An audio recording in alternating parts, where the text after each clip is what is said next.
wide eyes when they come in and they look at the case. The case is very daunting because there are a lot of cheeses in there. We carry about 150, and there are a lot of cheeses that people haven't heard of before. We just try to reassure folks when they come in that, someone will say, I don't know much about cheese, and we're like, that's okay. That's our job, and we're here to help you. We're cheese sleuths, we're detectives. We have to figure out what's going on with your palate and find cheeses that you're going to love and enjoy and share with your friends.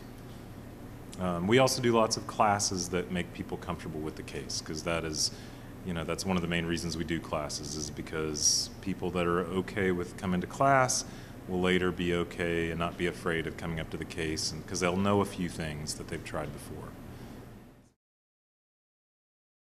Our classes, we always get a great response. I mean, people have a lot of fun, and I think a lot of that has to do with the fact that we really try to balance, learning something with having fun, with the chance to socialize and meet other people. We sit communally, but I think the biggest thing is that we recognize that the best way to learn about cheese is by tasting it. And so, you may be coming to an Italian cheese and wine class, and you won't be bombarded with information, but your palate is being bombarded with plenty of information. And so people they just appreciate the casual atmosphere.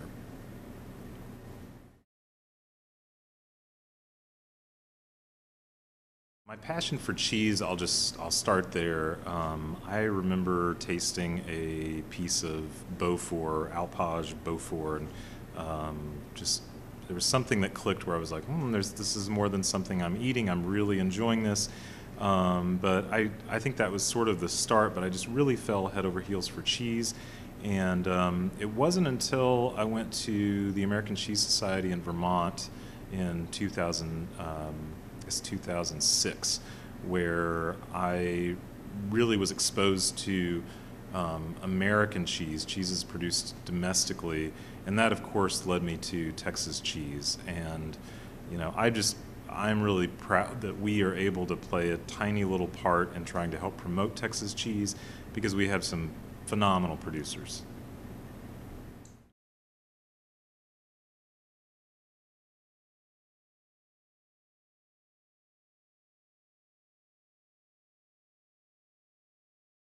So the thing that I love about working with Texas cheesemakers is kind of watching them grow, especially the newer ones. We a lot of times will start out with a cheese that we think is good, of course, but it's really neat to see that cheesemaker kind of make a leap forward to where they're making something that's truly incredible. There's some cheesemakers that have brought in a cheese and said, hey, this is a brand new cheese we're working on, what do you think? And then to be able to taste it and go, wow, that is truly incredible, that is a lot of fun.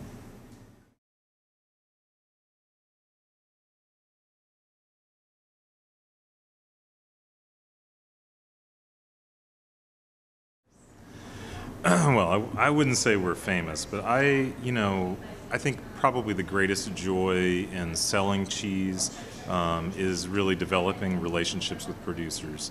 And some of the relationships that I really treasure the most are the ones where I've been able to talk to them and get to know them, and then also really see them grow as producers. We have a lot of winemakers that come in the shop, as well as cheesemakers, and I think the biggest difference is that winemakers, they make a rock star product, and then they also sometimes act like a rock star. The thing I love about cheesemakers is that they're very down to earth. They're just extremely real and genuine, and they make a rock star product, but they're also elbow deep in curd or milking animals, and they're just extremely grounded, and they help keep us grounded as cheesemongers, and help keep us focused on what's important, which is the cheese, and making sure those cheeses find a really good home.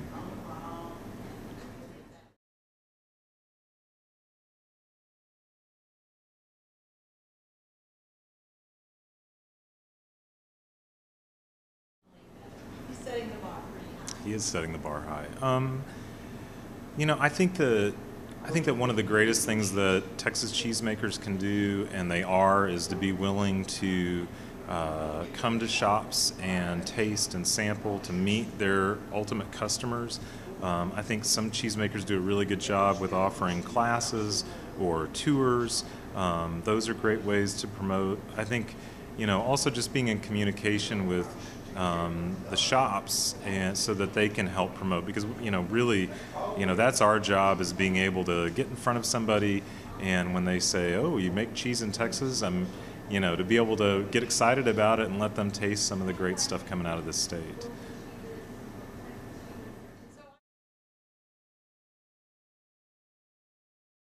The list does vary. I mean, we're always trying to bring in new things. There are some cheesemakers that we either haven't started selling their product yet, or they may be making cheeses that aren't gonna sell well here, because there's certain fresh cheeses that don't, or and then the other side of it is we want to make sure that we don't have too much overlap between producers, because we don't want to bring in something that's going to X out something that we currently carry. It's a really fine balancing act, but we try to find cheeses from everybody so that we can kind of really represent the state, and just make sure people are aware that there's great cheese here.